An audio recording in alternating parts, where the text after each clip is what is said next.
जी, तमाम देखने सुनने वालों को कुरान सरवर का सलामी में सनून कादिर मुतलक आपको दुनिया आखिरत की कामरानियाँ अता करे। जी, पहले तो मैं ना 2-3 खबरें छोटी-छोटी दूँगा और बड़ी अहम है, उन पे एनालिसिस नहीं अभी करूँगा, मैं 2 दिन बाद करूँगा और बड़ी हैरानकुन सी हैं। जो एक खबर बड़ी मुसद्दका और मेरे पास उसके प्रूफ भी हैं, 20 से 30 मेंबरान असम्बली थे पीटीआई के, जिनके नोटिफिकेशन दूसरे दिन हुए थे और इस एग्रीमेंट के बाद हुए थे कि वो अदारों की मर्ज़ी की पार्टी ज्वाइन करेंगे, लेकिन बाद में ज्वाइनिंग नहीं हुई। उस पे अदारों का मौक़िफ़ ये है या उनके अंदर की खबर ये है कि वो चाहते हैं कि हमें ज़रूरत मज़ीद मेंबरों की नहीं थी हुकूमत बनाने के लिए, हमारे पास काफ़ी मेंबर हो गए थे और हमने पीटीआई में अपने मेंबर भी रखने हैं जो हमारी पॉलिसी को फॉलो करें और हमारी मर्ज़ी के मुताबिक चले। और दूसरी हैरानकुन खबर है और मैं भी उस पर हैरान हूँ, लेकिन उस पर भी एनालिसिस अभी नहीं है, सिर्फ खबर ही दूँगा कि इलेक्शन के रोज़ सारी कौम कह रही है, मीडिया कह रहा है, आलमी मीडिया कह रहा है गैर मुतवक्के नताइज, तो उसमें भी अदारों का मौक़िफ़ ये है कि हमारे लिए गैर मुतवक्के नहीं, हमें पूरा दिन पता था कि पीटीआई को वोट पड़ रहे हैं और उन्होंने कहा कि हमने खुद दानिस्ता ये मौका फ़राहम किया था और हमें पता था। और तीसरी खबर ये है कि जो 45 के फार्म हैं, उनका कहना है कि हम चाहते तो हम 45 के फार्म इनको ना दे दें, ये भी हमारी मर्ज़ी से इनको दिए गए हैं।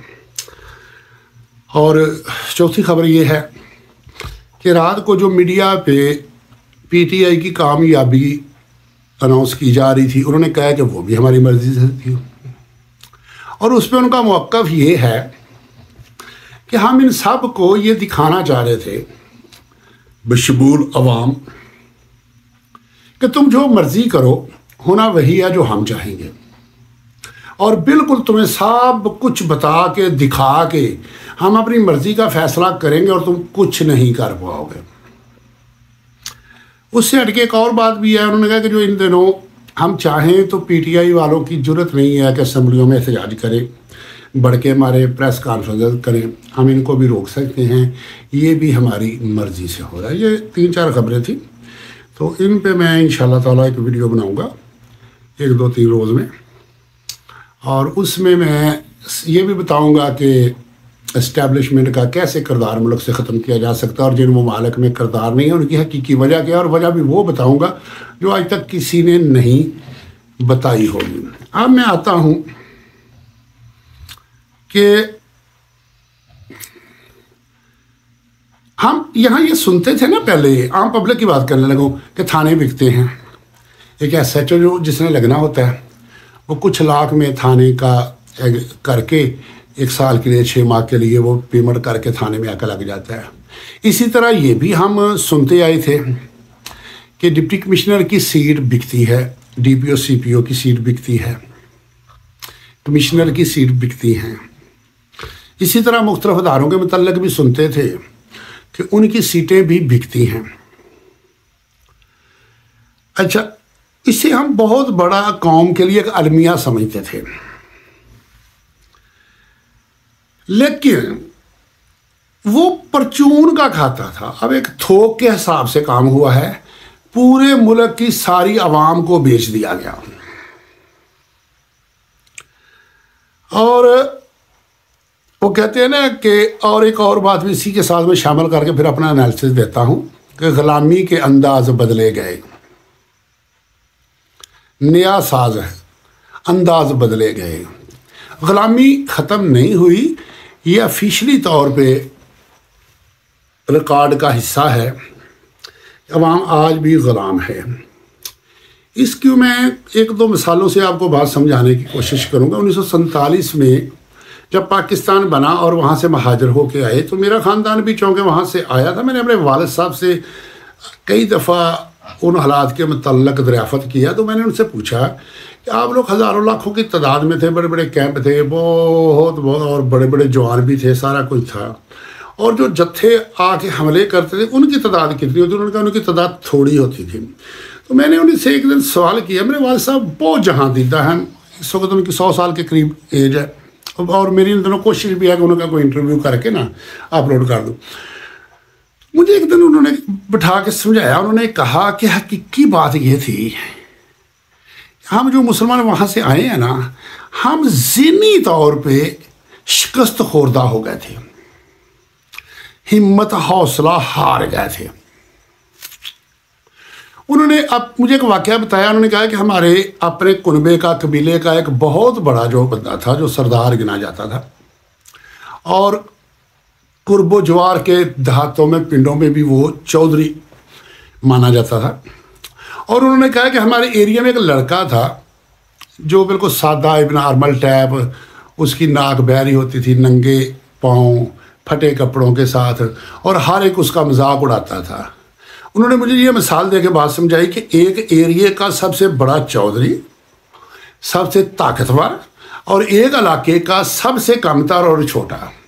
उन्होंने कहा कि वो जो चौधरी साहब थे, वो उनके पास उस वक्त घोड़ियाँ होती थी, और अच्छी से अच्छी घोड़ियाँ लोग रखते हैं, जैसे आजकल गाड़ियाँ रखते हैं। उन्होंने कहा कि उस इलाके की सबसे अच्छी घोड़ी उसके पास थी। वो वालिद साहब के रिश्ते में बड़े थे, चचाई या मामा थे। तो वालिद साहब बताते हैं कि वो घोड़ी पे बैठे हैं और वो लड़का है, उसने घोड़ी आगे से पकड़ ली, और उन्होंने कहा कि हमारे बुजुर्गों से कहने लगा नीचे उतर, ये घोड़ी मेरी है।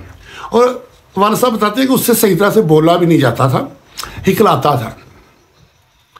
उन्होंने एक दो दफ़ा उसको आगे से कहा कि छोड़, दाएं बाएं से भी कहा बंदों ने उसे कि छोड़, पीछे हट, और उसी पुराने अंदाज में थोड़ा सा कहा जैसे उसको पहले ट्रीट करते थे। तो आगे से उसने गुस्से से ऐसे कहा कि तुम नहीं जानते हमें, नीचे उतरो। और उन्होंने कहा कि वो हमारे जो बड़ा था ना, वो घोड़ी से नीचे उतरा है। उन्होंने कहा कि सारे हम अग्रेसिव थे, उस वक्त हौसले में थे, और हम लड़ने मरने के लिए सारा कबीला तैयार थे। जब वो बड़े ने घोड़ी से उतर के घोड़ी उसके हवाले कर दी और उसने पकड़ी और ले गया, उन्होंने बताया कि हमारे हौसले टूट गए।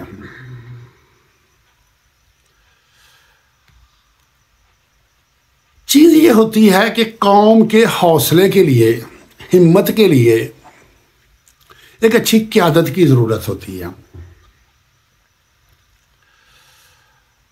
और इस वक्त पीटीआई में एक बात ये चल रही है जी, फलां नया नया आया है, फलां पुराना है, पुराने पे नए को फ़कीयत दी जा रही है।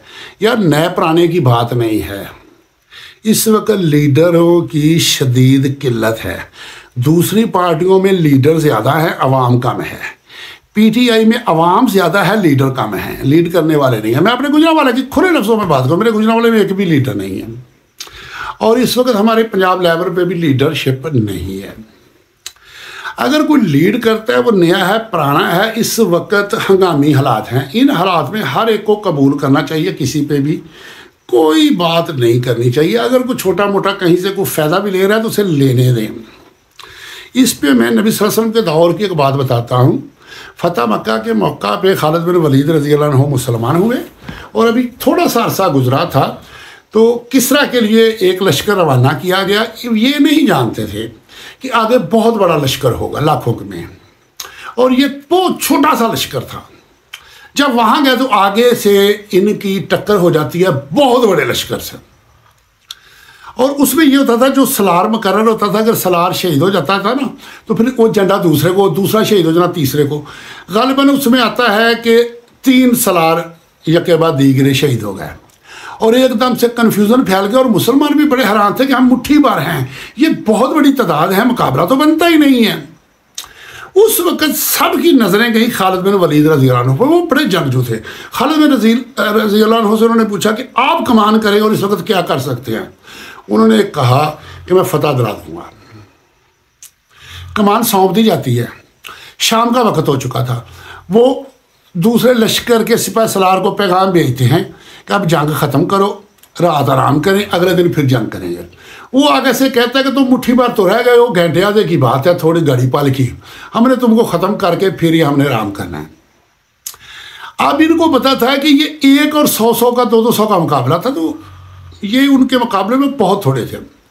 ये एक प्लान करते हैं वहाँ पे, ये पीछे आगे पीछे से कुछ 100-200 घोड़सवारों को अलग करते हैं और उनको कहते हैं कि तुम पीछे दूर चले जाओ, और दूर जाके ना, ये समझिए कि 2-3 मील में ना, ऐसे दरमियान में ना 100 200 फुट के फासले से पे ऐसे खड़े होकर जैसे लंबी बन जाए, और दूर से बड़ी स्पीड से घोड़े दौड़ाते आना है, कुछ मील 2 मील दूर जाके, ताकि धूल उड़े और दूर से नजर आए कि बहुत बड़ा लश्कर आ रहा है। वो चले जाते हैं। जब दुश्मन देखता है कि मुसलमानों को कुमक पहुंच गई है और पीछे से बहुत बड़ा लश्कर आ रहा है, वो जंग बंदी का तबल बजा देते। और होता यही था कि सुबह से शाम तक जंग होती थी, शाम को रोक देते थे, अगले दिन फिर शुरू होते थे। वो समझ गया कि इनका नया लश्कर आ गया है, अब तो हम इन पे काबू नहीं पा सकते, तो कल पे जंग कर देते हैं। और जब रात को सो जाते हैं, खालिद बिन वलीद रज़ी अल्लाह अन्हु सबको हुक्म देते हैं कि उठो और तैयारी करो और निकलो। वो सारे परेशान हो जाते हैं। उसने कहा जो मैंने कहा वो करो, वो अतात अमीर फ़र्ज है शरीयत में। ये सारे रात को निकल जाते हैं। अब क्या होता है कि ये किसरा के सरहदों के बहुत आगे गए हुए थे। रास्ते में जगह जगह उनके किले थे जहाँ 200 400 500 हज़ार की फ़ौज थी, या उनके बड़े बड़े कस्बे थे जहाँ उनकी थोड़ी थोड़ी फ़ौज थी। उनको पता चलता है कि मुसलमान हमारी फ़ौज से शिकस्त खा के आए हैं, तो वो रास्ते में झड़पें होती हैं। ये उनका कला कमा करते हैं, वहाँ से गुलाम भी बनाते हैं, माले गनीमत भी लेते हैं, मुख्तलिफ शहरों में उनके किले फतह करते करते वापस आ जाते हैं। और जहाँ जहाँ फतह करते हैं उनको पैगाम देते हैं कि अभी तो हम सिर्फ आए थे चेक करने, बड़ी जंग के लिए हमने बाद में आना है। और मुसलमानों की एक दाग बैठ जाती है किसरा पे, और किसरा को दोबारा जुर्रत नहीं होती, और कुछ सालों के बाद किसरा को फतह कर लिया जाता है। तो ऐसे हंगामी हालात में ये नहीं देखना चाहिए कि नया कौन है और पुराना कौन है। हमारा मुल्क का सारा कुछ बिक चुका है, अब अवाम भी बिक गई है। इसकी एक छोटी सी मिसाल देता हूँ। 1988 में जब बेनज़ीर आई ना, बेनज़ीर को एक लिस्ट पेश की गई जिन्होंने ज़िया दौर में झेले काटी थी, कोड़े खाए थे। एक आदमी, मेरी खुद उससे मुलाकात थी, वो रेलवे में टीटी था, जो रेलगाड़ी में ना टिकट चेक करता है, चेकर। उसका एक रिश्तेदार था, उसको कोड़े लगे थे। उससे भी पैगाम आता है कि बेनज़ीर ने बुलाया। वो इससे पूछता है कि यार मैं बेनज़ीर से क्या कहूँ, लोअर मिडिल क्लास का आम सा बंदा था। इसने कहा कि मैंने उसे कहा कि आपने उसे कहना है कि पाकिस्तान पूरे की रेलवे का 1 साल के लिए कंटीन का ठेका दे दो। उसने कहा यार कंटीन के, उसने कहा छोड़ दे यार, मैं तुझे बता रहा हूँ, तू 1 करोड़ से 3 करोड़ तक तुझे कमा के मैं दे दूँगा। ये 88 की बात है, और आप भी सब हैरान हो गए कंटीन का ठेका क्या होता है। बेनज़ीर जब मिला तो बेनज़ीर ने से पूछा कि मैं आपके लिए क्या, उसने कहा जी मुझे रेलवे की कंटीन को। वो मुस्कुरा दी। उसने कहा कि इससे, उसने कहा जी बस मुझे यही दे रहे। आगे अब क्या होता है कि जितने पाकिस्तान में रेलवे स्टेशन है, एक एक रेलवे स्टेशन पे 100 ठेले होते हैं मुख्तलिफ चीज़ें बेचने वालों के। वो हर एक अपने अपने ठेले का ठेका करता है। हर रेलगाड़ी के अंदर एक पूरा डब्बा कंटीन का होता है, जो खाना शाना पानी हर चीज़ सर्व करते हैं। ये छोटे छोटे मला के उस दौर में करोड़ों में थे, अब तो अरबों में होंगे। और इसको उन्होंने चंद टकों में दे दिया, और उसने आगे से कुछ नहीं किया। आगे ऐसा माफिया मौजूद है जिनसे इसने बैठ के उनकी बातचीत करवाई, और उन्होंने इसे कहा कि 1 साल में हम तुम्हें 2 करोड़ रुपया देंगे, ये ऑर्डर हमें दे दो। और उनका तय हो गया महाना इतना इतना देंगे, और 1 साल में उन्होंने 2 करोड़ रुपए 1988 में दिया। 88 में करोड़पति नहीं गिने जाते थे, लाखपति गिने जाते थे। तो इस तरह का अलमिया होता है अदारों का भी, कि अदारे जो बिकते हैं, जब पूरा मुल्क बिक जाए, पूरी कौम बिक जाए, और पूरी कौम को ये साबित कर दिया जाए कि तुम गुलाम हो, हम आका हैं। तो वीडियो लंबी हो गई है, मैं इंशाल्लाह अगली वीडियो बड़ी मुफस्सल बनाऊंगा। कुछ जुगनू तारा संभाल रखना, मेरे अंधेरों की फिक्र छोड़ो, बस अपने घर का ख्याल रखना। अल्लाह हाफ़िज़।